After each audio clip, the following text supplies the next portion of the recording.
Many times in the history of our civilization, the introduction of a new thought has brought skepticism, even ridicule.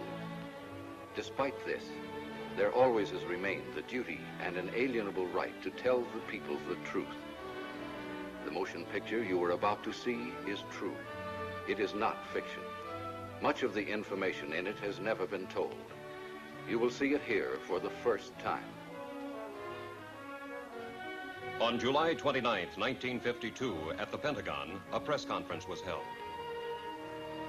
This is the actual official transcript of that conference. Among those participating were Major General Roger M. Ramey, Director of Operations, USAF, Colonel Donald L. Bauer, Technical Analysis Division, Air Technical Intelligence Center, and Captain Edward J. Ruppelt, Aerial Phenomenon Branch, Air Technical Intelligence Center. This is Major General John A. Samford, Director of Intelligence, United States Air Force, who conducted the conference. Why was the conference held? It all began with an incident which occurred in 1947. On the afternoon of June 24th of that year, Kenneth Arnold made the first report on flying saucers. On this day, Arnold took off from Chehalis, Washington, and flew toward the Rainier Plateau at an elevation between 9,000 and 10,000 feet.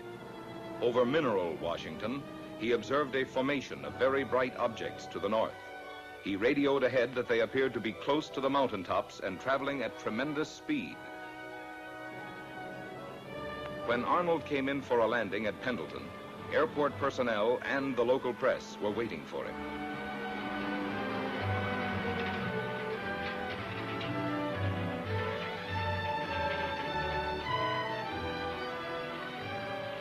Arnold counted 9 objects in echelon formation. He observed that they had no tails and described them as saucer-shaped objects. The story was picked up by the wire services. He saw what? In the next 24 hours, virtually every newspaper in the country ran the story.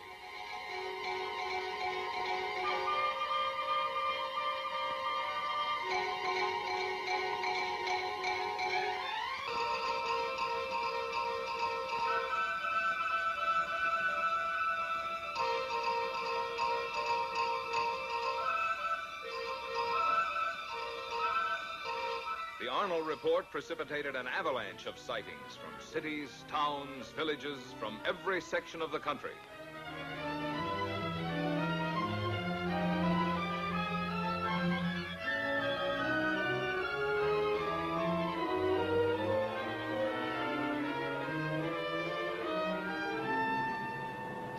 The commercial aspects of the saucer situation were not overlooked. Alert businessmen and manufacturers came up with all sorts of oddities. The practical joker moved in. Homemade saucers of all kinds and descriptions began to turn up promiscuously. Within a few months of the original saucer report, practically everyone in America was conscious of flying saucers. This man in the saucer, can you describe him? Well, sir, he was small and skinny. His head was pointed, came to a very sharp point. He had long green hair. His eyes were sort of purplish red. He had large ears which were formed like an antenna. His teeth were perfect, but spread far apart. And I noticed, too, a jacket of some sort of spun glass and bright red metallic hues. You say this all took place in a few seconds. Mr. Nagelschmidt, can you tell me what color tie I'm wearing? I'm sorry, sir. I didn't notice. You mean to say you can remember everything about this man from the spaceship, his hair, the color of his eyes, the clothing he was wearing, and yet, after all this time, you can't tell me the color of my tie? But you didn't come out of a flying saucer. Then, at approximately 1400 on January 7th, 1948, the Kentucky State Police reported to the Fort Knox Military Police that they had sighted an unusual aircraft or object flying through the air, circular in appearance, approximately 200 to 300 feet in diameter, moving westward. The Provost Marshal at Fort Knox called the commanding officer at Godman Air Force Base. call flight service at Wright Field. Determine if they have any experimental aircraft in our area. We have a report of an unidentified aircraft south of the field. It was about 13:15 when the tower controller in the Godman Tower received his instructions from the commanding officer. Right, Patterson? The PFC continued giving routine instructions to a light plane which was practicing takeoffs and landings. Flight service. Captain Hopper, flight service. Flight service is a clearinghouse. The positions of all military planes are carefully plotted so a minute-to-minute check may be made on their position, course, altitude, and speed. Flight service to Godman Tower. We have no experimental aircraft in that area. However, we do have a B-29 and an A-26 on photo mission in that area. In the meantime, Lieutenant Cowan, the AACS, and the operations officer had arrived in the tower. They were joined by the intelligence officer and the executive officer. Upon hearing the information from flight service, the executive officer called Colonel Hicks, the commanding officer. Colonel Hicks, can you come over to the field, please? At about 13:50, the tower controller saw an object south of Godman Field and directed it to the attention of the tower. Lieutenant Cowan was the first of the group, after the tower controller, to locate it. He immediately directed it to the attention of the operations officer. After observing it for a moment, he picked up a telephone and put in a second call to the commanding officer. While he was putting the call through, Colonel Hicks arrived in the tower. It was now about 14:20. About 14:30, a flight of 4 F-51s being ferried from Marietta, Georgia to Stanford Field, Kentucky, was sighted south of the base. The commanding officer issued an order to contact the flight leader. Channel B and find out who's leading the flight. Godman Tower to leader, flight 451. Godman Tower to leader, flight 451. Come in. Captain Mantell, flight leader F-51 to Godman Tower. Over. Stand by for further instructions. Vector the flight into the area of the unknown. Vector Mantell on a heading of 210 degrees. Godman Tower to Captain Mantell. Come in, over. Mantell to Godman Tower. Over. Godman Tower to Captain Mantell. Investigate an unidentified object in your area. Your new course, 210 degrees. 210 degrees. Mantell to Godman Tower. Changing heading to 210. Wilco, out.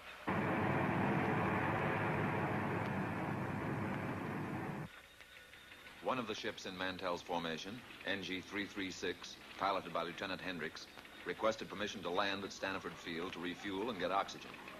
Permission was granted. Captain Mantell and the other two planes started to climb toward the object. The second pilot made a similar request. Both wingmen refueled and, after getting oxygen equipment, took off again. Captain Mantell, flying NG-3869, continued climbing, outdistancing his wingmen. At 14:45, Mantell called the tower. Mantell to tower. I see it. Above and ahead of me. I'm still climbing. A few moments later, one of Mantell's wingmen was heard. What the hell are we looking for? After a moment, Captain Mantell made a reply. Mantell to tower. The object is directly ahead of and above me. Now moving at half my speed. Godman Tower to leader, flight 451. Godman Tower to leader, flight 451. Come in. Mantell to tower. It appears to be a metallic object of tremendous size. The object now was in visual view of the tower personnel. Mantell to tower. I'm trying to close in for a better look. I'll go to 20,000 feet. Shortly after this, Pilot Hammond, the remaining wingman with Mantell, called Mantell over his radio. Level off, Captain, until I've regained visual contact. The personnel in Godman Tower waited tensely for Mantell's reply, but he made no answer. A moment later, Pilot Hammond made another report to the tower. Mantell seemed to have disappeared. Mantell had apparently climbed beyond his wingman. At 15:25, the remaining wingman broke off and returned to Stanford Field. The object, which was in visual sight from the tower, as were the F-51s during the chase, disappeared at approximately 1550. The F-51s were first lost to view, and then the object went behind a cloud. Godwin Tower to Captain Mantell. Come in. Over.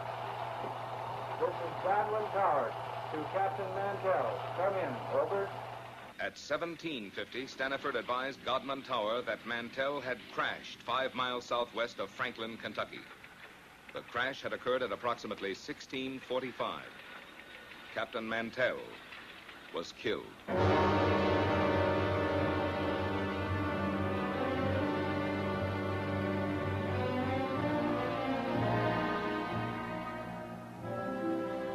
Statements were taken from all who were present in the tower during the Mantell sighting. The tower controller stated, "It looked silver or metallic." The intelligence officer, It appeared to be a bright silver object. the executive officer, It was circular in shape. the AACS, A small white object in the sky. the operations officer, It appeared round and white. the commanding officer. It could be seen plainly with the naked eye. The statements were typed up for the necessary signatures as the interrogation concluded. There was one point on which there was some disagreement. Not everyone who had been present in the tower had heard Mantell when he reported over the radio that he was moving in for a better look.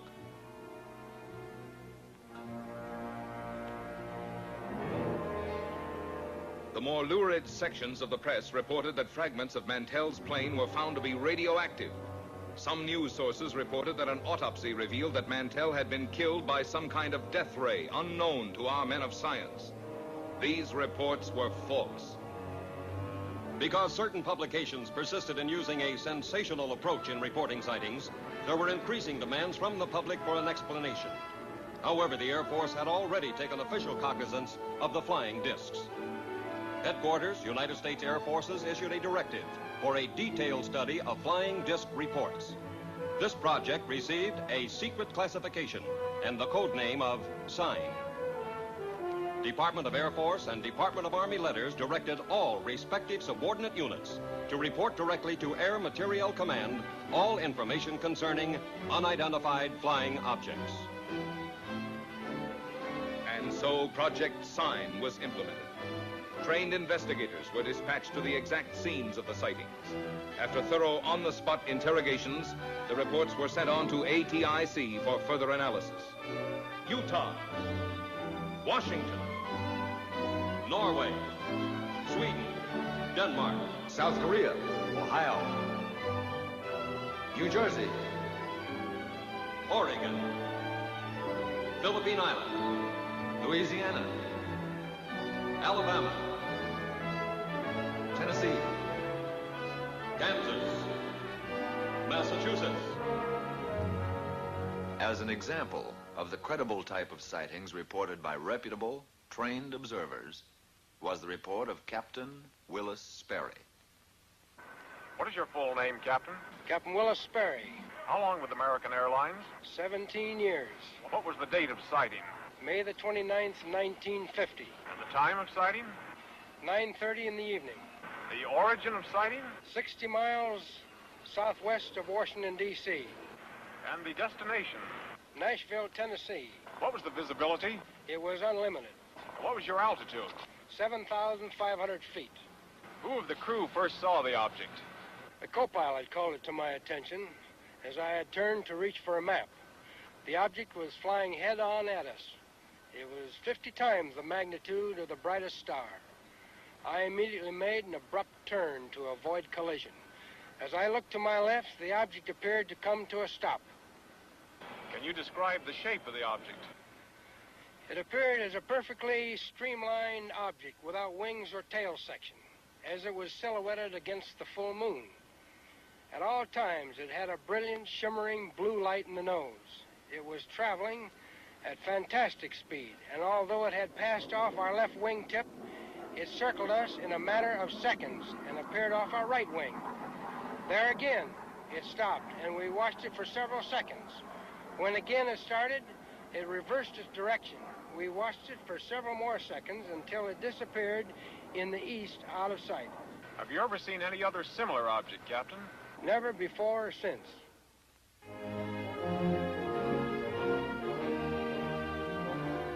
On January 9th, 1950, the press reported that Project Sign was closed. From now on, the Air Force stated its only similar activity would be the routine conventional watch for unidentified flying objects. This is the Daily News building in Dayton, Ohio. My name is Al Chop. A short time after my discharge from the Marine Corps, I paid a visit to the newspaper where I had previously worked as a reporter for 5 years. Well, Al, you rascal. Glad to see you. Good to see you. Keeping yourself? The editor was a close friend, and he tried to convince me to take back my old job on the paper. He was very persuasive, but for personal reasons, it didn't interest me. Oh, but you remember the old days here. Now it's all different. 3 hours for lunch, double time for overtime, blonde copy girls.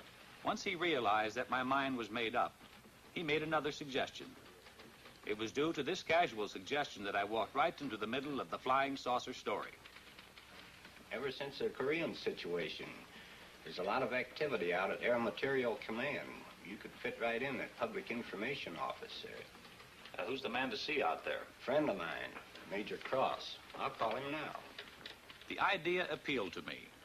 I'd always been intensely interested in aviation. Also, I liked the idea of settling down in Dayton again. Both Dee, my wife, and I had a lot of friends there. It would be like coming home again. The editor set up an appointment for me at Air Materiel Command. This is what I wanted, but a man never knows what he's getting into. The next day, I went out to AMC and talked to the major. He seemed satisfied with my newspaper background. I was interviewed by a personnel official who filled out the necessary papers preliminary to an Air Force security check. Full name? Albert M. Chop, C-H-O-P. Age? 35. Married? Wife's name? Dolores. Children? Girl, age 11, boy 5.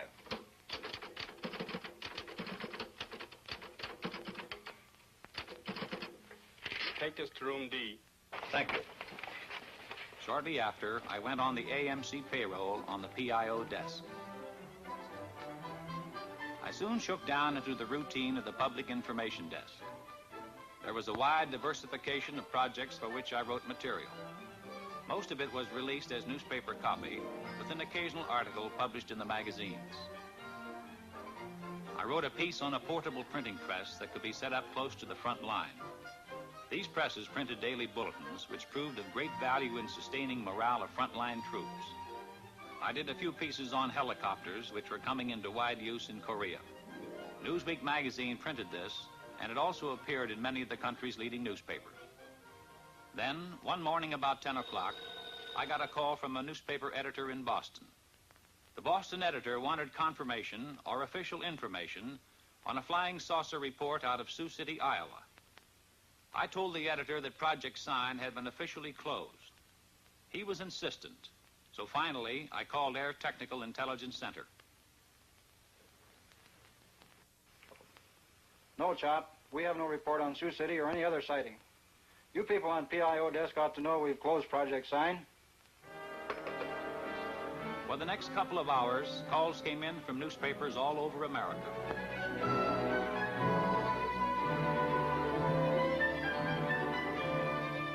Gradually, I was able to piece the story together. On the previous evening, a commercial airline DC-3 in Sioux City, Iowa, had requested clearance from the tower to take off. The tower held them up, informing the pilot that there was a light in the west that they thought might be a light plane. The tower stated that they were trying to contact it, but were unsuccessful. The tower was in contact with another light plane that was coming in for a landing. The DC-3, engines idling, stood by at the end of the runway until the light plane landed and taxied off the strip.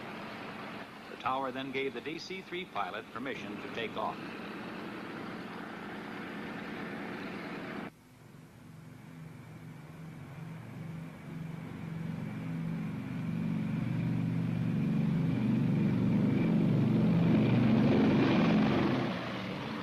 DC-3 climbed for altitude, an unidentified light suddenly closed in. This was the object that the tower unsuccessfully had tried to contact by radio. The tower observed this and radioed the DC-3, but the light had already been observed by both the pilot and co-pilot.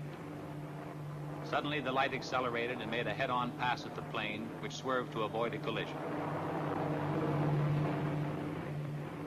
It zoomed past them, close to their wingtip. The pilot called the tower and described the object as a B-36 without wings. After being observed by several passengers, the object suddenly zoomed straight up and disappeared. About noon, 2 reporters came in asking for information on the Sioux City sighting. What's new on this saucer story, Al? We have nothing on it. Project Sign is closed. ATIC is no longer investigating these things. How stupid can they get? How can they drop an investigation when there are things going on like this Sioux City incident? Look, George, I don't make policy around here. I've got a job, and I take my orders just like everybody else. They insisted I make another call for verification with ATIC. I indicated to one of the reporters to pick up the extension and listen in, so he, too, could hear. Yeah, hello, Major. Al Chop. Couple of reporters here want some information on Sioux City. Look, Al, the answer is the same. The project is closed. I told you that before. Yeah, thanks, Major. You heard the man. This thing doesn't add up. Those men saw something up there. Oh, there's probably some simple explanation for it. Don't tell me you guys believe this saucer bunk. You're just sitting on a story, Al. Well, you believe what you like. But personally, I think this whole saucer business is pure, unadulterated bunk. One day, shortly after the Sioux City incident, I went over to get a story on a former German scientist.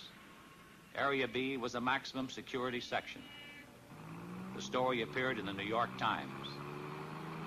I had obtained the background on the scientist from the files.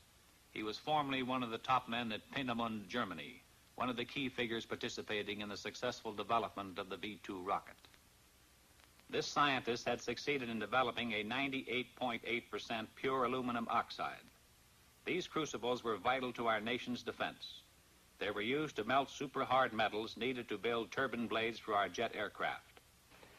Tell me, young man, what new reports are you getting on unidentified flying objects? Flying saucers? Oh, they keep coming in every once in a while, but we don't take them too seriously. Oh, no? Of course not. It must be amusing to a man in your line of work to hear about all these screwball reports. It is my firm opinion that these sightings should be investigated most meticulously. You don't believe that these flying saucers actually exist, do you? And how can you be so certain they don't, Mr. Chop? Well, I just don't believe it. Our minds should be open on all subjects. Wrong conclusions are usually the result of lack of comprehensive analysis. Of course. Well, thank you, Doctor. I won't take up any more of your time. And I'll let you read the article before I send it in. Thank you, Mr. Chop. I'll be looking forward to it.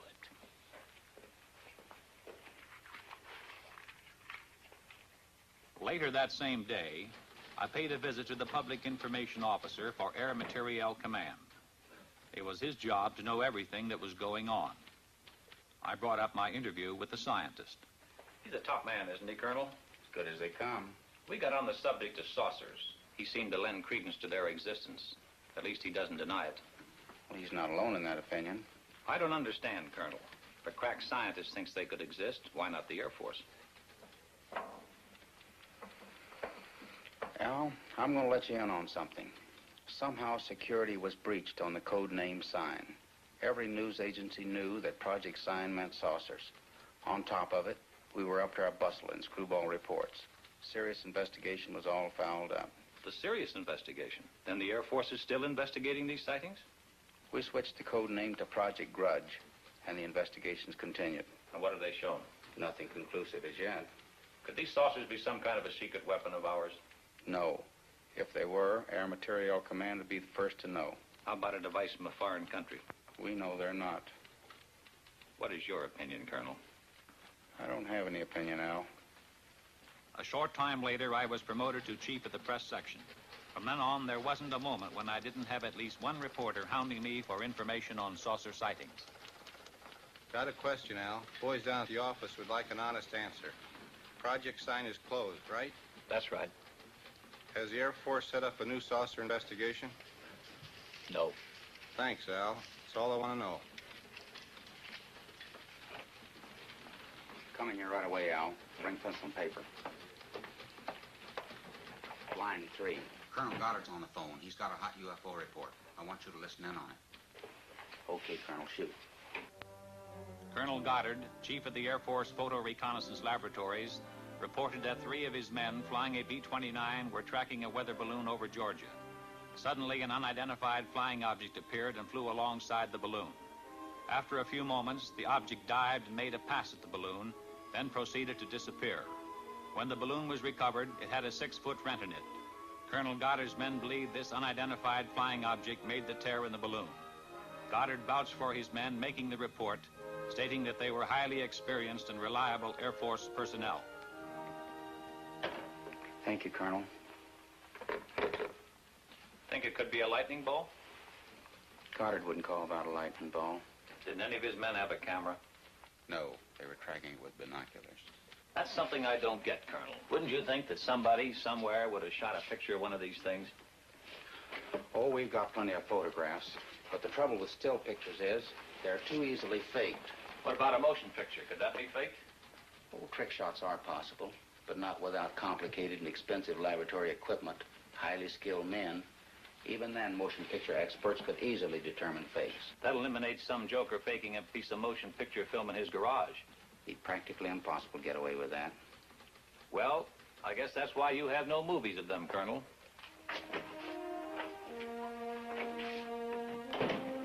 As chief of the press desk, my work hours, my meals, my sleep became increasingly disturbed and chaotic.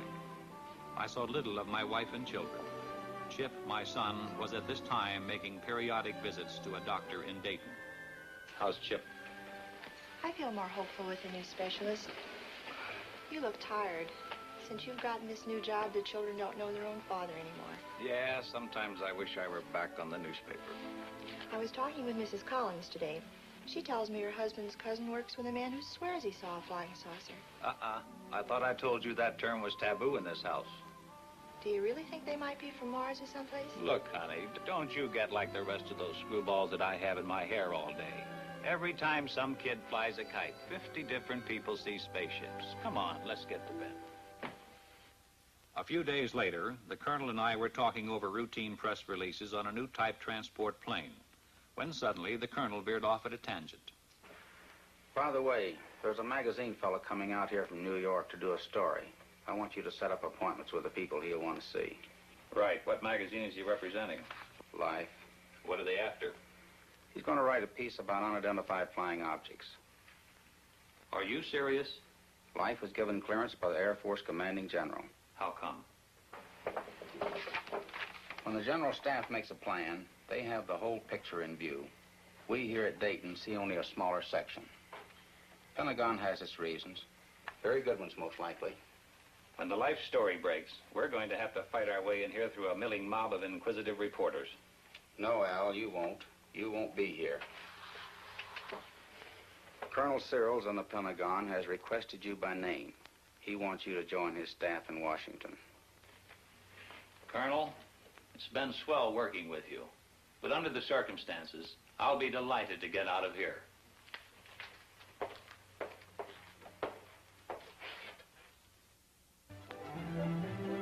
Upon my arrival in Washington, I was assigned to Air Force Press Desk, room 2E765 in the Pentagon. My last official act at AMC had been to arrange the conferences and briefings for Life magazine. I was in Washington only a short time when Look magazine submitted the galley proofs of their saucer article to my desk. I put the Look article through to security review. Now I felt free to settle down in my new job. I checked in with the press section of the United States Senate, House of Representatives, and Department of State. I paid the required visits to the information departments of the Army, Navy, and Marine Corps. I covered the Civil Aeronautics Administration and other agencies with whom I would be working in close contact. By now, I figured I was through with flying saucers for good. But the Pentagon had other ideas.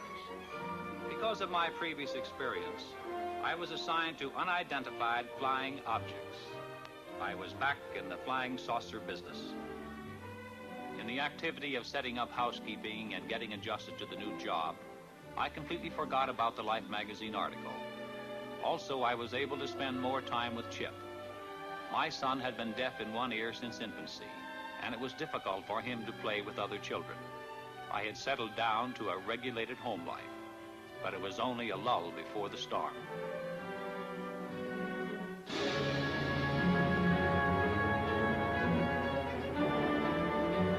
On April 7th, 1952, Life hit the newsstands with the saucer story.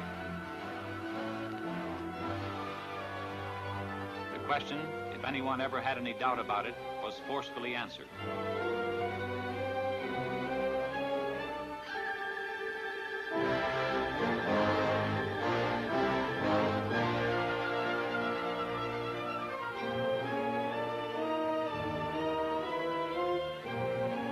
Public, America as a whole, had an intense, avid interest in the subject of flying saucers.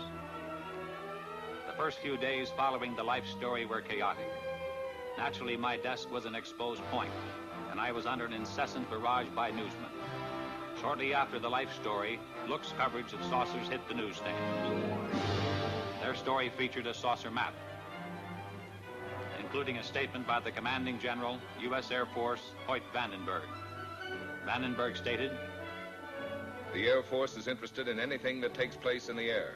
This includes the aerial phenomenon commonly known as flying saucers. Many of these incidents have been satisfactorily explained. Others have not." Project Grudge was expanded and augmented. The classified name Grudge was dropped. The new code name for the UFO investigative project was Blue Book. The general appointed Captain Edward J. Ruppelt of ATIC at Wright-Patterson as officer in charge of Project Blue Book. Ruppelt's department was designated as Air Phenomenon Branch, Air Technical Intelligence. At Ruppelt's disposal was a large staff of distinguished scientists, both military and civilian. One day, Major Dewey Fournay of Current Intelligence Branch sent for me. "Will you come in here a minute, Al?" Major Fournay was intelligence technical analyst and UFO monitor. "Thanks, Captain." "Al, I just got a call from Captain Ruppelt. A Navy photographer named Newhouse has made a sighting near Tremayne, Utah. He got some UFOs on film." Motion pictures? Motion pictures. This film should prove interesting on a comparative basis. Comparative with what? With the Montana film. ATIC's had it for some time over at Dayton. You mean ATIC has had motion pictures? Why wasn't I told about it? You're being told about it now. Can I see these films? Ruppelt has the Newhouse film. It's back at Dayton being processed and analyzed. But I can show you the Montana film. This film was shot August the 15th, 1950. It was taken in Great Falls, Montana by Nick Mariana. Immediately after we were notified of the sighting, we sent an intelligence man to get a first-hand report. My name is Nick Mariana. For the past 6 years, I've been the general manager of a minor league baseball club called the Electrics. We play out of Great Falls, Montana, and are a farm club of the Brooklyn Dodgers. On August 15th, 1950, at Legion Ballpark in Great Falls, Montana, after a couple of hours in the clubhouse office, I went up into the grandstand to call the groundskeeper. As I reached the top of the stairway, I glanced northward to the tall Anaconda Copper Company smokestack to check the direction of the wind from the white smoke. Force of habit, I suppose, because our outfielders use it as an indicator on defensive play. As I looked up, I saw two silvery objects moving swiftly out of the northwest. They appeared to be moving directly south. The objects were very bright and about 10,000 feet in the air. They appeared to be of a bright, shiny metal, like polished silver. Both were the same size and were traveling at the same rate of speed, which was much slower than the jets which shot by shortly after I filmed the discs. Suddenly, they stopped. It was then I remembered the camera in the glove compartment of my car. I raced downstairs, yelling for my secretary, Miss Virginia Ronick. The distance from the top of the stairway to my car is about 60 feet, and I must have made that in about 6 jumps. I asked my secretary if she saw anything, and she said yes, 2 silvery spheres. I unlocked the glove compartment of my car, took out the camera, turned the telephoto lens on the turret into position, set the camera at f/22, picked up the objects in the viewfinder, and pressed the trigger. The discs appeared to be spinning like a top and were about 50 feet across and about 50 yards apart. I could not see any exhaust, wings, or any kind of fuselage. There was no cabin, no odor, no sound, except I thought I heard a whooshing sound when I first saw them. As the film clicked through the camera, I could see the objects moving southeast behind the General Mills grain building and the black water tank directly south of the ballpark. I filmed the objects until they disappeared into the blue sky behind the water tank. There's only a few feet of film. It'll be over practically before your eyes are focused on it. Now remember, there's only a few feet of film, so watch closely. I still had my doubts, but I must admit I felt an excitement about seeing actual motion pictures of unidentified flying objects for the first time. Ready? Ready.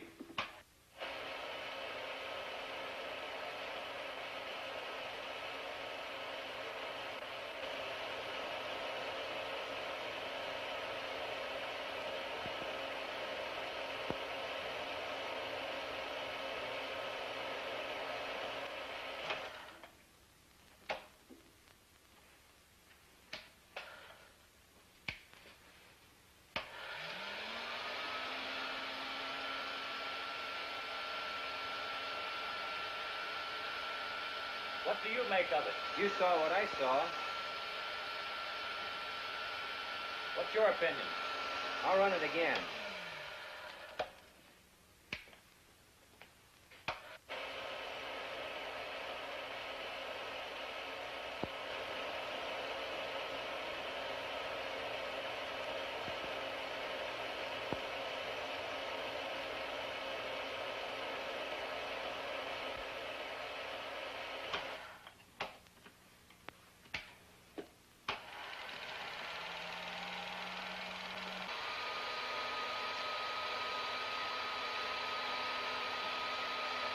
Do you have a transcript on Mariana? It's at Dayton. Good. Colonel Searles wants me to go to Dayton. That is, if you'll give me clearance. I'll have you cleared. It's a good idea for you to get acquainted with the history of UFOs. When you get to Dayton, you'll meet Captain Ruppelt. The 3 of us are going to be working closely from here on. Ruppelt will give you a complete briefing on Blue Book. What's the story on him? Ruppelt's an aeronautical engineer. He knows about things that fly. An excellent man to head up Project Blue Book. Okay. Once again, what's your opinion of this film? As far as I'm concerned, I'll have to classify them as unknowns. I'll run the film again, this time in slow motion.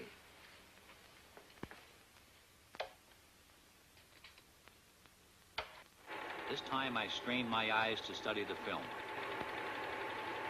The Air Force analysts, by measuring the angular velocity of the objects and by computing their speed, had determined that they were not balloons.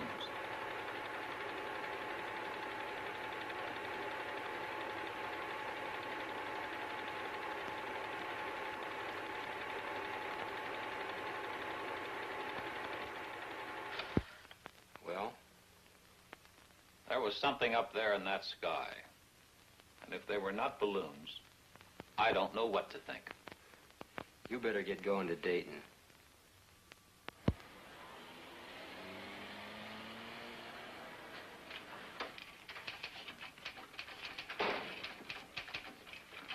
Yes, sir. May I help you? I'll chop to see Captain Ruppelt. Captain's right over there, sir. Thanks. Captain Ruppelt, I'm Al Chop. Have a seat, sir. Major Tremayne lured me you're arriving. You've got the green light here. Where would you like to start?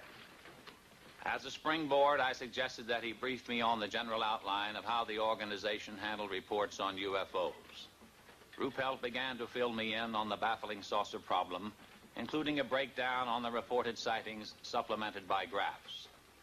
There were literally hundreds of cases where Air Defense Command pilots had attempted to intercept UFOs. There were sightings where UFOs had been tracked by ground radar, airborne radar, ground observation, and combinations of all these elements. I accompanied intelligence officers on investigations. I witnessed the difficulty in breaking down and gaining the confidence of those who were reluctant to talk about their experiences for fear of personal ridicule and embarrassment. Others were cooperative. I observed the technique of thorough interrogation used by Blue Book's analysis and investigative staff. In almost every case, I heard the same words used to describe the sighting. These words were lights and metallic objects. There were reports by reliable, competent observers, including high-ranking Air Force and Navy flyers, civil engineers, and scientists. I learned that the staggering total of over 3,500 reports had been received. Quite a few of these sightings are unsolved. Approximately 85% of the sightings are designated as solved. According to this document, 14.3% of all sightings are officially designated as unknown. The newsmen keep hitting me with the unsolved cases. Anyway, solved is a big word. How do you solve them? There's nothing hit or miss about it. I'll show you. On December 1st, 1952, between 4:30 and 5 o'clock in the morning, several major airports in this area reported a single round object. It was flashing, first white, then white-orange, then amber. It was observed northwest of this central point at an angle of 15 degrees above the horizon. Remember that 15 degrees. It's important. Reports arrived here from Teterboro Airport, Westchester Airport, Newark Airport, LaGuardia Airfield, Idlewild, and Mitchell Field. This flashing sphere of light was also observed by an Eastern Airline pilot who radioed in his report. Various observers at all these airports watched the object through high-power binoculars. When the report arrived here, we checked the weather in that area with Air Force Weather Bureau. That night, at that time, there was no temperature inversion. We got in touch with Navy Balloon Project Center at the University of Minnesota. That gave us an exact schedule of balloons released from that center. We got similar information from every other point where weather balloons are released through Air Force Balloon Plotting Center at Lowry Field, Denver. We contacted Air Force Weather for wind conditions and velocity at the altitude of known balloons. A precise computation of balloons in the air and known wind conditions definitely removed balloons from the picture. We checked with flight service to determine if any aircraft were in the vicinity on the bearing at that time. There were no aircraft. And still this thing was up there all the time, being observed by various personnel from airfields all over that area? Correct, and they were seeing it. We checked with our contract astronomer at a leading university in the locality and gave the astronomer the angle of elevation and bearing of the object. Remember, the object was observed at an angle of 15 degrees above the horizon, and I told you that was important. It proved to be the conclusive factor. Our astronomer reported that at the time of the observation, the planet Jupiter was 15 degrees above the horizon and on the angle of elevation and bearing of the object. There's no doubt about it. What all these people saw was Jupiter. What made the light flash? Atmospheric conditions. The same conditions that make the stars appear to twinkle. You people really go into these things. We try. In over 80% of the cases, we come up with the correct answers. We don't get the correct answers in all the cases. What about the motion picture made by this Navy man, Newhouse? We're working on that. How does it look? Impressive. Can I see it? It's being analyzed. When the film is available, will I be able to take a look at it? As soon as analysis is completed, you'll see it. Satisfied? Yeah. How long will that take? About a week. We're doing an exhaustive check on the Newhouse stuff. Really putting it through the ringer. When we're through, we'll forward a print to the Director of Intelligence with a complete report of our analysis. Fill me in on Newhouse. Would you consider him a qualified observer? He rates as a top flight observer, an extremely competent one. Immediately upon getting word of his sighting, he dispatched an investigator from Travis Air Force Base to interrogate Newhouse. The exact date of his sighting was July 2nd at 11 a.m., Mountain Standard Time. I was driving on U.S. Highway 30 South with my wife and our son Delbert and our daughter Ann. We were on our way from Washington, D.C. to Portland, Oregon on vacation before reporting to my new duty station at the Aviation Supply Depot, Naval Supply Center, Oakland, California.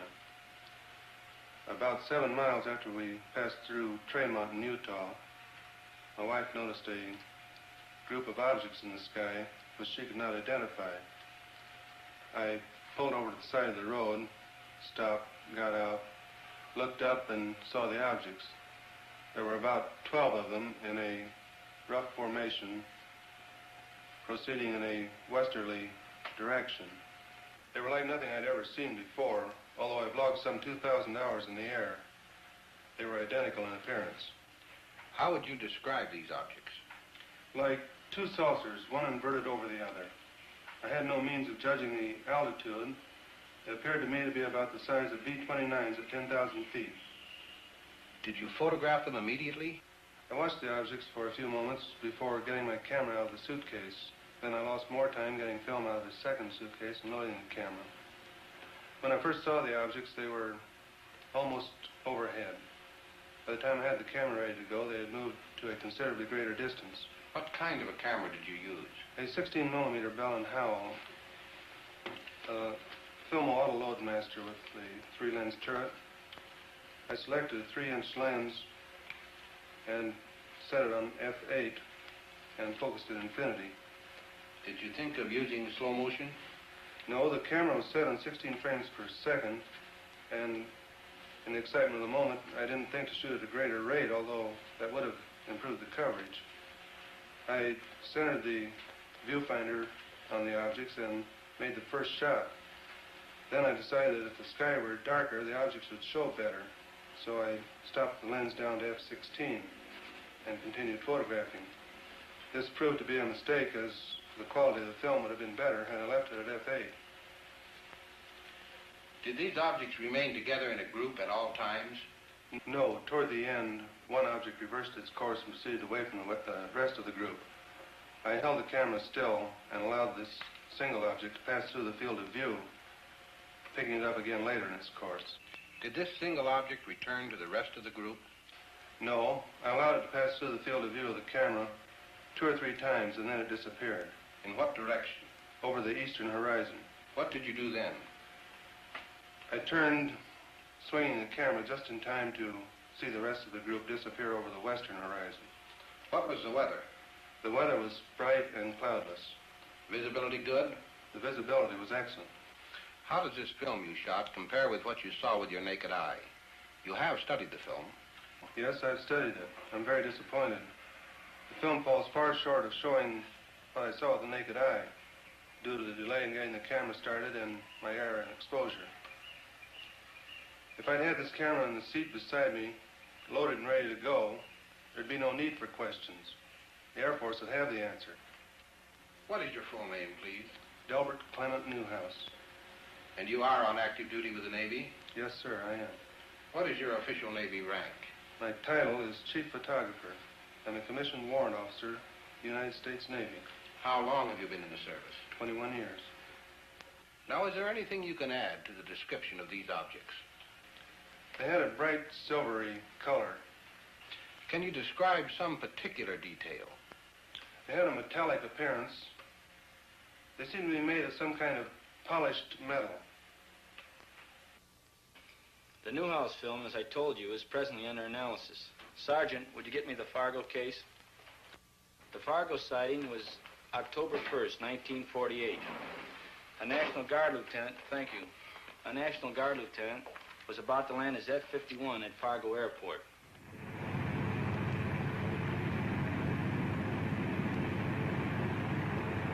Captain Ruppelt gave me the details from the record. The pilot, after a routine patrol flight, was cleared by the tower to land when he asked, "Anything in the way?"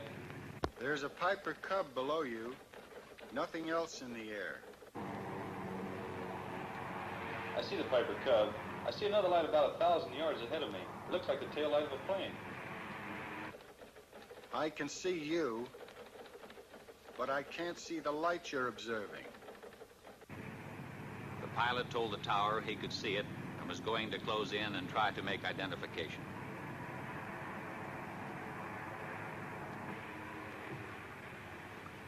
I can see it clearly now. A small white light. It keeps blinking on and off. As he approached it, the blinking light became clear and steady. Suddenly, it pulled into a sharp left bank. I think this thing is going to make a pass on the tower. I see it now. I see it. The pilot dived on the light And although he brought his manifold pressure up to 60 inches, he reported, I can't seem to catch up with the thing. It's gaining altitude and has just made an impossible turn. A 90-degree turn to the left. You're right. It's gaining altitude on you. And it's still in a very tight left turn. By that time, they were at 7,000 feet, when, suddenly, the light made a 90-degree right turn. It's headed straight at me. The light passed directly over your canopy at, I estimate, about 500 feet. The object suddenly shot straight into the air. The pilot followed it to 14,000 feet when his plane went into a power stall. The object disappeared. Their chase had lasted approximately 27 minutes. The officer in the tower was the airport traffic controller. The lieutenant was an instructor for the French during the Second World War. He said he was sure there was an intelligence behind the movements of the lights. He stated, too, that no earthborn pilot could have withstood the G-factor inherent in the object's turns and speed without blacking out. Was there radar at the field? No, there wasn't. Too bad. Radar would have made it airtight. Not necessarily. I thought a radar return was indisputable evidence. No, it isn't. Are you a radar expert? No, I'm not, but I have one on tap. Give me extension 361. We have a team of 3 radar analysts here in Air Phenomenon Branch. I want to talk to Win Swanson. All radar reports received here pass through this radar analysis division. Swanson? I have a man here from the Pentagon. He's cleared. Wants to know about radar. Okay. The field's socked in solid with fog, but he'll take you over to GCA.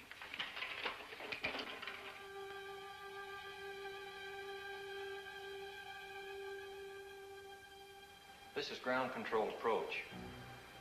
With zero visibility, GCA picks up the aircraft coming in, and by means of the pips on their scope, can talk them into a landing. Now this scope here gives the aircraft in the area. This scope here tells you whether you're to the right or the left of the landing strip, and that one there tells you whether you're too high or too low. Now the next scope is the same as this one, except that it gives you more accuracy. Patterson, GCA. This is Air Force 2162, past Fairfield, pad marker inbound. Request landing instructions. There you can see him on the screen. And you can track him all the way in. He's flying blind. Steer right to heading 20 degrees and begin descent to 1,500 feet. This is Air Force 162, steering 20 degrees, descending to 1,500. Over. Air Force 162, the weather at Patterson Field is 100 feet ragged ceiling. Visibility 1/2 mile. Light rain. Wind southwest 6. Altimeter 998. If you can see it on radar, there can be no question about misinterpretation. In this case, no. These are good, solid blips. This is Air Force 162, roger on the weather and runway. Over. Air Force 162, steer left to heading 35, turning downwind leg. Range 8 miles south. Over. This is Air Force 162, steering 35. Over. Sometimes a temperature inversion will cause trouble. Ionized clouds or equipment malfunction will cause false blips. Can you tell a false blip from one made by aircraft? Yes, any experienced operator can tell in a minute or so. Air Force 162, steer left to heading 215. This will put you on final approach. This is Air Force 162, roger. Steering 215. Over. Air Force 162, this is your final director. How do you read me? Over. This is Air Force 162. You are loud and clear. Over. Air Force 162, roger. Your range is 7 miles. Slow aircraft to descending speed. Make final flap setting. Maintain altitude of 1,200. Heading 215. Do not acknowledge any further transmission unless unable to comply. If you do not hear GCA for any 5-second interval, climb to 1,000 feet on a heading of 125 and contact approach control. Steer right to heading 210, range 5 miles. You are now approaching glide path. Start normal rate of descent at 600 feet per minute. Entry to glide path good. Steer left to heading 212. Range 4 miles. Go above glide path 10, 15, 25 feet high. Increase your rate of descent slightly. Heading 212. Holding you on the center line. Holding 2 feet high on glide path. Check that descent. Steer right to heading of 213. Range now 3 miles. Holding glide path very well. Go below glide path 10, 20, 30 feet. Level off slightly. Steer right to heading 214. Coming back nicely to glide path. 25, 20, 15 feet low. Heading 214 had you lined up with the center line. Range 2 miles. Holding 15 feet low on glide path. Bring it up slightly. 10, 5. Now on glide path. Range 1.5 miles. Heading 214 on glide path. Steer left to heading 213 over the end of runway on center line. On glide path as you approach point of touchdown. Touchdown in 3 seconds. If you cannot see the runway, pull up and climb to 1,000 feet, heading 125.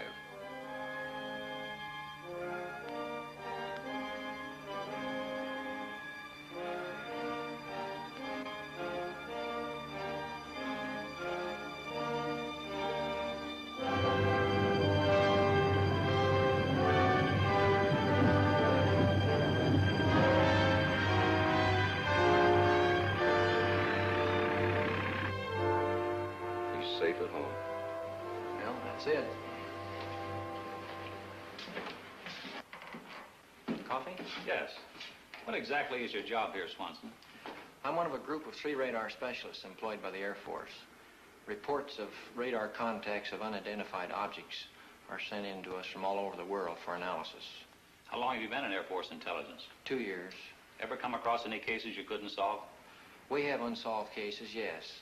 Cases where good solid blips appeared and no known objects in the area. Then, too, we have cases of fantastic speed. Exactly what do you mean by fantastic speed? I mean speeds greater than any achieved by man. How much greater? Thousands of miles per hour. Thousands of miles. What's your idea of what they are? All I can say is unknown.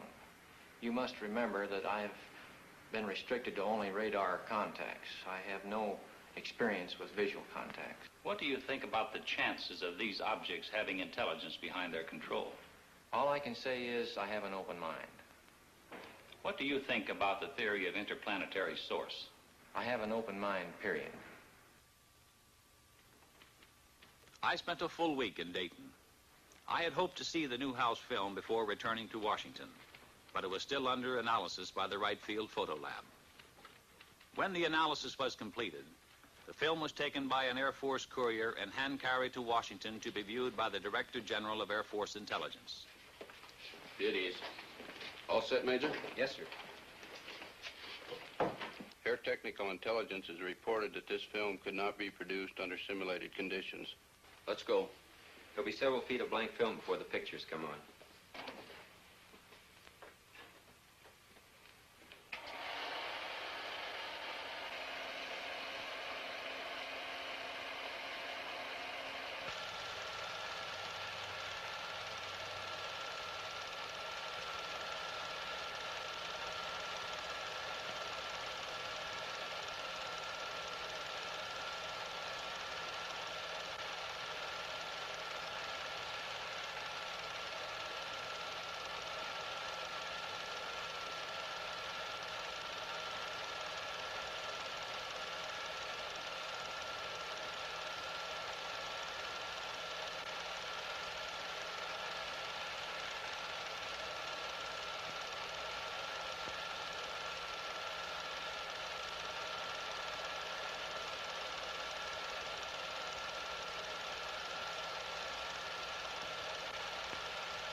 The film, as Newhouse had predicted, was in bad condition, but the chief interest was in movement, speed, and light source.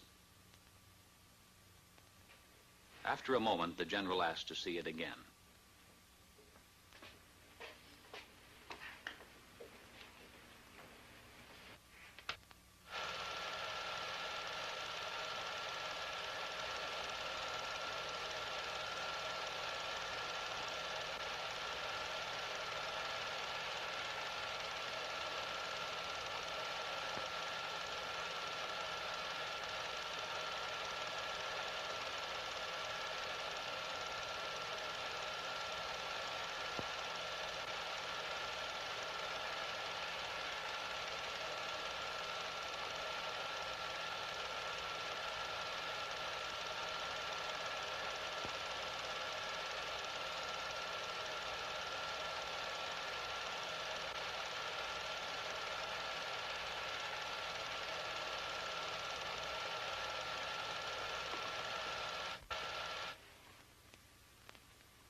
How about that? Those were the only words spoken in the room. How about that? A few days later, Major Fournet had some news for me. We got the analysis of the Newhouse film from Air Materiel Command. What does it show? Not birds, not balloons, not aircraft, not faked. With the telephoto lens used, weather balloons within 5 miles distance could have been determined on the film. At a greater distance than 5 miles, they could not attain the speeds calculated. Within a 5-mile range, an aircraft of 40-foot wingspan could have been clearly determined. In excess of 5 miles, the speeds of the objects are greater than aircraft could achieve, except in a straight-line speed run. No bird is sufficiently reflective as to cause the film to react as strongly as it is done. If they're not birds, not balloons, or aircraft, and the film isn't faked, what can these things be? The official conclusion is unknowns. The Newhouse film was only the overture. A few minutes before 1 a.m., July 20th, 1952, the curtain on the first act of the Washington drama went up. The unknowns moved in for the first time over the national capital. I had always regarded myself as a man with an intuitive nose for news. So, through the first Washington sighting, while the saucers hovered over the city, I was in bed, sleeping soundly through it all. When I reached my desk that morning, we were flooded with newspaper queries. Telephones were jangling throughout the day. Irate editors from all over the country were insistently demanding more specific information. Newsmen from the wire services, reporters from local and out-of-town newspapers were hemming me in, belaboring me with questions for which I had no answers. For the first couple of hours, we at the press desk had a terrible time getting the story straight ourselves. But bit by bit, I managed to piece it together. There had been both visual and radar contacts. Andrews Field, the Air Force installation, had radar returns similar to those on the CAA radar. Jets had been scrambled in an attempt to make an intercept of the UFOs, but they had not been successful. The week after the Washington saucer sighting was a mad, chaotic one. The story was headlined from coast to coast. As the PIO man assigned to answer saucer questions, I had been under an incessant barrage of inquiries day and night by newsmen. I could get no sleep, no rest at all. Among other things, the Washington Daily News published an interview with Harry G. Barnes, Senior Air Traffic Controller, Civil Aeronautics Administration. Barnes stated, "There is no other conclusion I can reach but that for 6 hours on the morning of the 20th of July, there were at least 10 unidentifiable objects moving above Washington. They were not ordinary aircraft. I could tell that by their movement on the scope. I can safely deduce that they performed gyrations which no known aircraft could perform. By this I mean that our scope showed that they could make right-angle turns and complete reversals of flight. Nor, in my opinion, could any natural phenomena account for these spots on our radar." Then, exactly a week later, it really broke loose. It was the night of July 26, 1952. At 10:30 p.m., I received a phone call from Ray Nathan at CAA. Hello. Chop? Yeah. Ray Nathan, get down here right away. What's up? The radar at Washington National is picking up unknown. Again? The press is hounding me for a statement. I don't know what to tell them. Dee, bring my coat and the car keys. Stall them off. I'll be right over. A couple of guys from Life magazine are here with a camera. Stall them, too. What's the matter?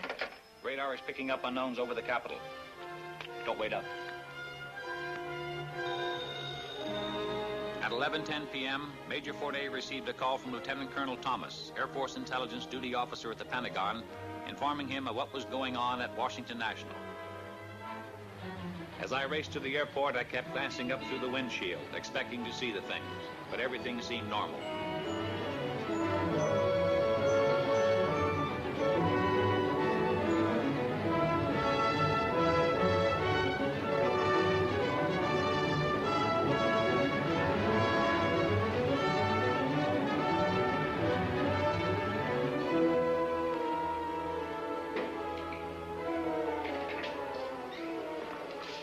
Am I glad to see you? They tell us we need your okay to get into the radar room. You can't get in, boys. I'm sorry. We want some pictures of that scope, Al. You can't photograph the scope. Why not? It's under security measures. Classified wavelength, classified code names. Here we are in the biggest story in history, and you're keeping us out. Sorry, but that's the way it's got to be. Then we're going over your head, Al. Colonel Dick Searles. You can reach him at Metropolitan 89898.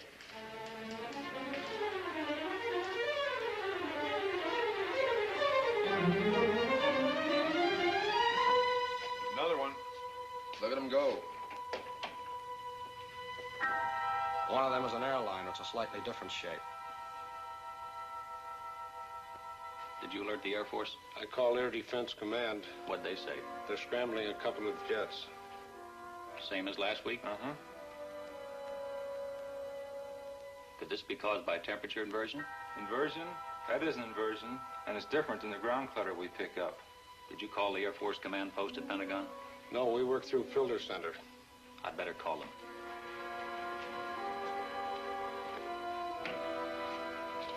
Get me the Pentagon Air Force Command Post. This is Al Chop. I'm at Washington National. Have you heard about the unknowns here tonight? We've been alerted. There's a blue flight on the way there right now. Okay. Washington Control to Flight 639, come in. Flight 639 to Washington Control, over. Washington Control to Flight 639. You're approaching traffic on your left. Can you see it? Over. Andrews Tower to Washington Control. We show an unknown just to the left of Flight 639. Flight 639 to Washington Control. We can see that traffic on our left, over. Washington Control to Flight 639. What does the traffic look like? Over. Flight 639 to Washington Control. It's a light, a blue-green light, over. Washington Control to Flight 639. Can you make out what type of craft it is? Over. Flight 639 to Washington Control. No. We can just see a light, a blue-green light, over. Washington Control to Flight 639. Roger, out. This is Bluebird 1 to Washington Control. Come in. The jets are coming on now. Washington Control to Bluebird 1. Change course to 225 degrees. Bluebird 2, hold your course. Over. Bluebird 1 to Washington Control. Wilco, out. Bluebird 2 to Washington Control. Wilco, out. They're gone.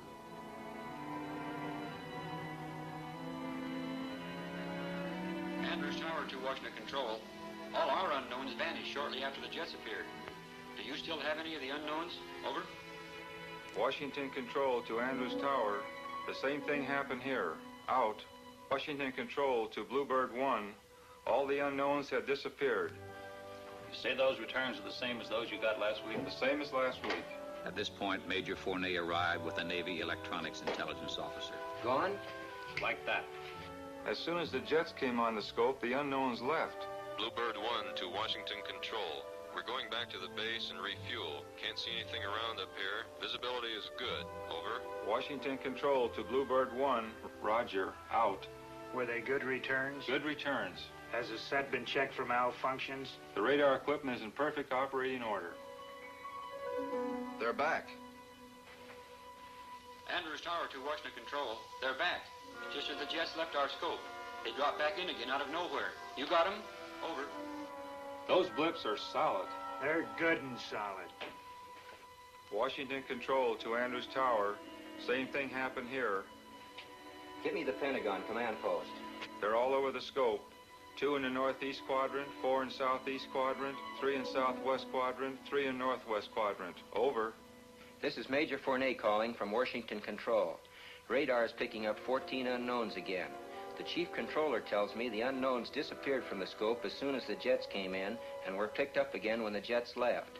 The Navy Electronics Intelligence Officer confirms that the unknown blips are good and solid. I recommend a couple of more jets be sent up immediately to investigate. Yes, sir. Andrews Tower to Washington Control. That's the way we had them. One just moved from the northwest quadrant into the southeast quadrant. It stopped over the White House. They're scrambling a couple of more jets. Washington Control to Andrews Tower. Roger on the change. Now it's moving back. Do you get it? Over.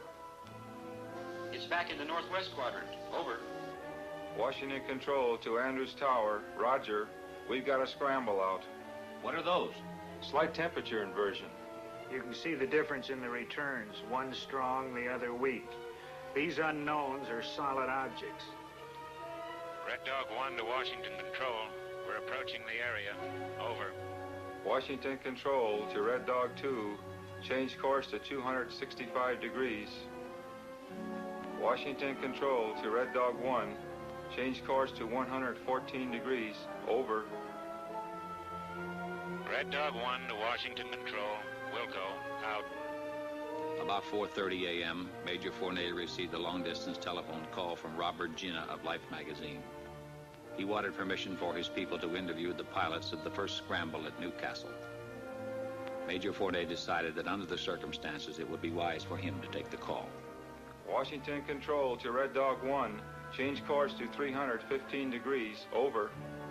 Red Dog 1 to Washington Control. Wilco, out. Washington Control to Red Dog 1. Come in.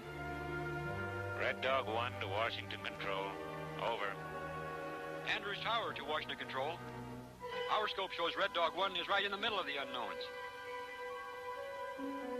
Washington Control to Red Dog 1. Can you see anything on either side or to the front of you? Over. Red Dog 1 to Washington Control. Can't see anything. Wait a minute.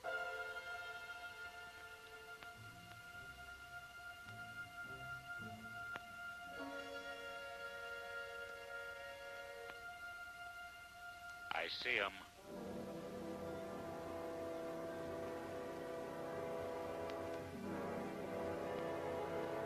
Yeah, I see 'em.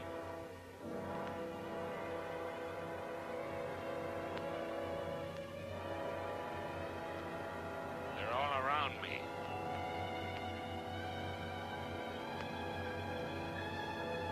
They're moving in on me.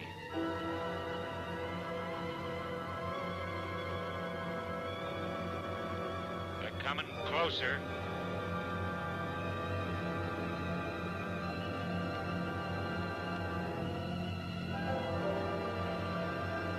They're coming closer. Coming right at me.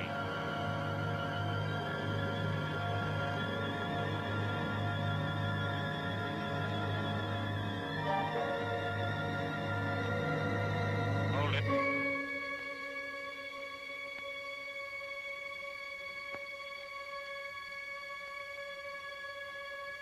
They're moving off. I'm at maximum speed. They're going away.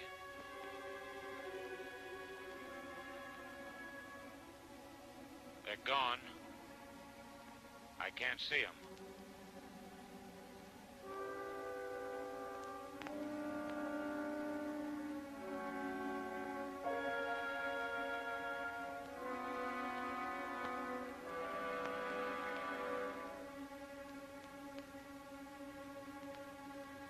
Red Dog 1 to Washington Control. I've been given permission to return to base. Over. Washington Control to Red Dog 1. Roger. Out. At 6 a.m. that same morning, I called Lieutenant William Patterson, the pilot of Red Dog 1, who had made visual contact with the unknowns. He could add nothing more to what he had reported to us over the intercom. Later that same morning, the White House placed a call to the Pentagon. Captain Ruppelt, who had flown in from Wright-Patterson and who was only beginning his analysis of the sighting, got the call from the White House. Yes, sir. It appears to have been caused by temperature inversion. Yes, sir. We've had cases where radar blips have been caused by temperature inversion. This was Captain Ruppelt's report to President Truman. But Captain Ruppelt had not been present at the Washington sighting. It wasn't until later that he learned there had been both visual and radar contact with the unknowns on that night. On Monday morning, an avalanche of calls from newspapers throughout the nation jammed the trunk lines at the Pentagon. The relentless pressure continued. We admitted radar contacts from the 3 surrounding airfields. When did the saucers first appear? 9 p.m. How long were they under observation? 6 hours. How many were there? 14. Could the pilot see any details? No.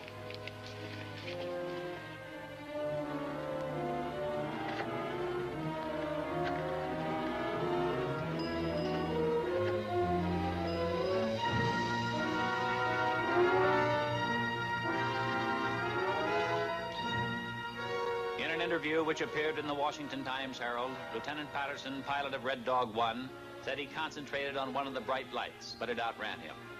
I tried to make contact with the bogies below 1,000 feet, Patterson said. I saw several bright lights. I chased a single bright light. I was at my maximum speed. I ceased chasing it because I saw no chance of overtaking it. Under the insistent demands from the nation's press and the accumulating pressure of the public, the Chief of Staff set up a press conference at the Pentagon. I was present when General Sanford spoke for the newsreel cameras. The Air Force interest in this problem has been due to our feeling of an obligation to identify and analyze to the best of our ability anything in the air that may have the possibility of threat or menace to the United States. In pursuit of this obligation, since 1947, we have received and analyzed between 1,000 and 2,000 reports that have come to us from all kinds of sources.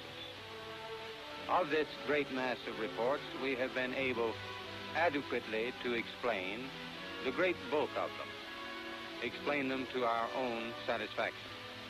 We've been able to explain them as hoaxes, as erroneously identified friendly aircraft, as meteorological or electronic phenomena, or as light aberrations.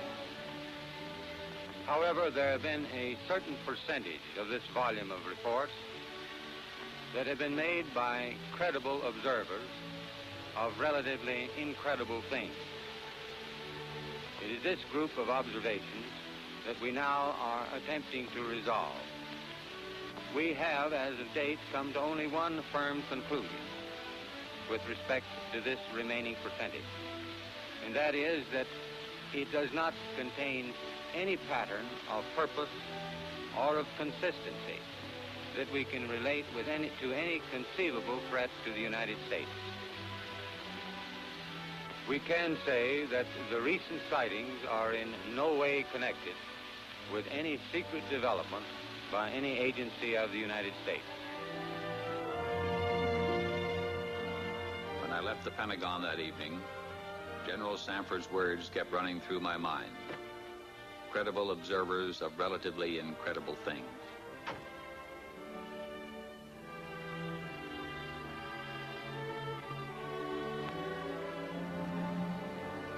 The theories of the skeptics could not stand up to the actual experiences of high-ranking military personnel, radar experts, airline pilots, and other responsible witnesses referred to by General Sanford as credible observers.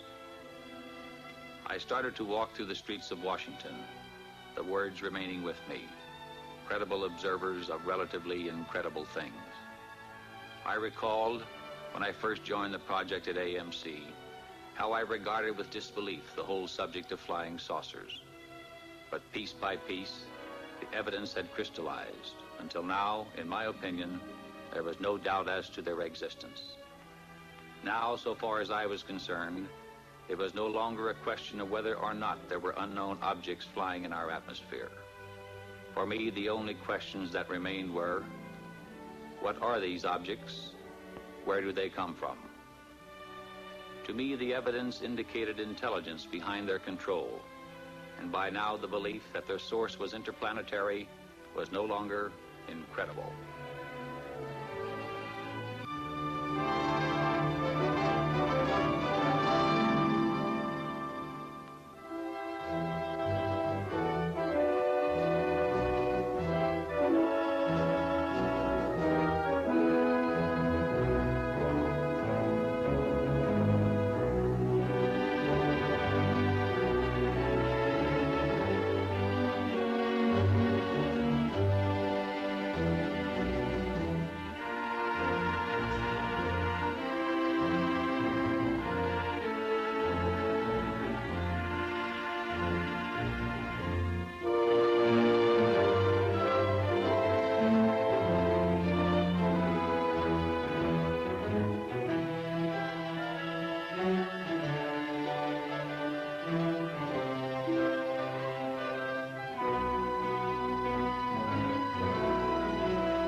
This is the Montana film, projected exactly as it was photographed. The objects are moving against a 25 to 28 mile an hour wind. This is the film in double frame or slow motion. A slight bounce in the movement of the objects as well as the tower is perceptible. This is due to the handheld camera. The film, analyzed frame by frame, shows the movement of the objects to be horizontal and steady.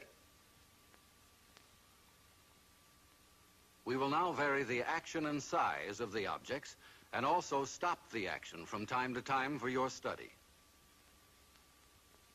We have just made a jump cut in the film to an enlarged size and reversed the action.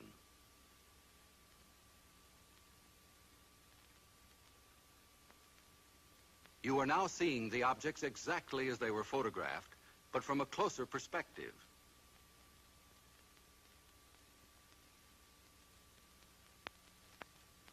Analysis reveals that the objects are not balloons, nor any kind of known aircraft.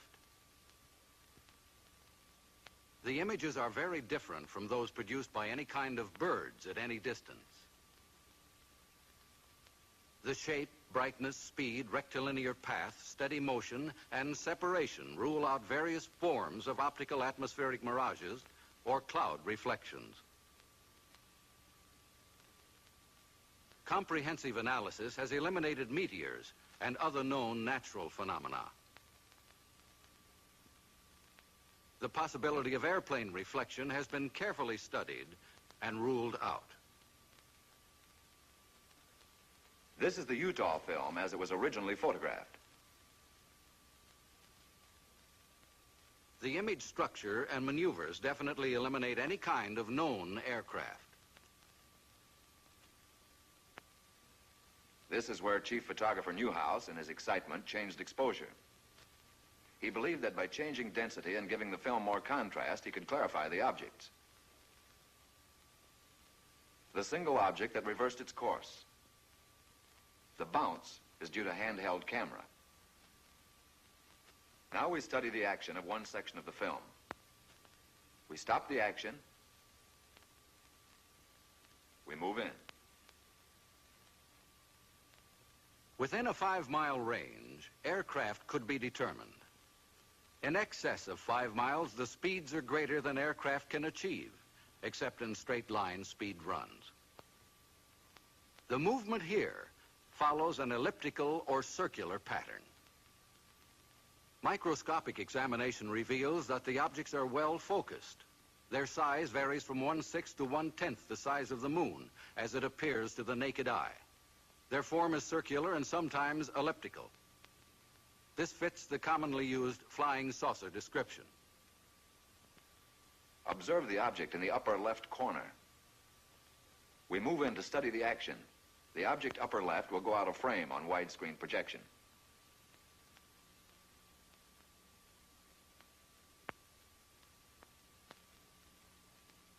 Observe the motion of the two objects upper right as we rock them back and forth.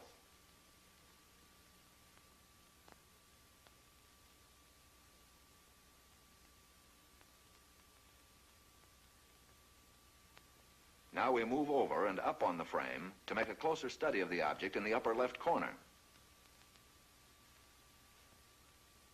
Examine this object closely. Compare it with those objects you saw in the Montana film. These films were taken approximately 2 years apart, hundreds of miles apart.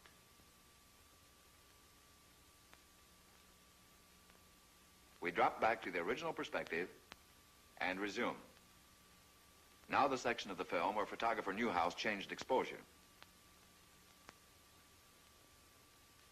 Weather conditions, together with the persistence and motion of the formations, eliminate the possibility of atmospheric mirages. Photogrammetric experiments have shown that the images cannot be associated with any kind of birds at any distance. Stop. Now forward again.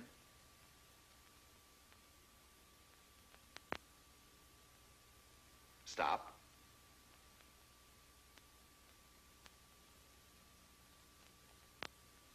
We drop back to original perspective.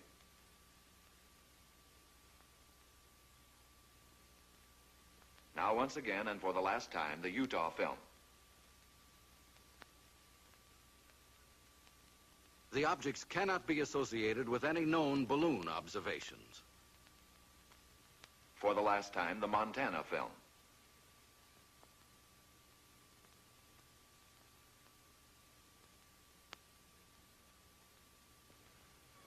The motion picture you have just seen is authentic. It is substantiated by documentation, eyewitness accounts supported by affidavits, and official government reports. The evidence has been presented to you with integrity and objectivity to establish the fact that unidentified flying objects, commonly known as flying saucers, do exist. Some kind of flying objects have been photographed in the sky. If they cannot be identified as objects known to man, what are they? If they are not man-made, who made them? If they are not from this planet, where are they from?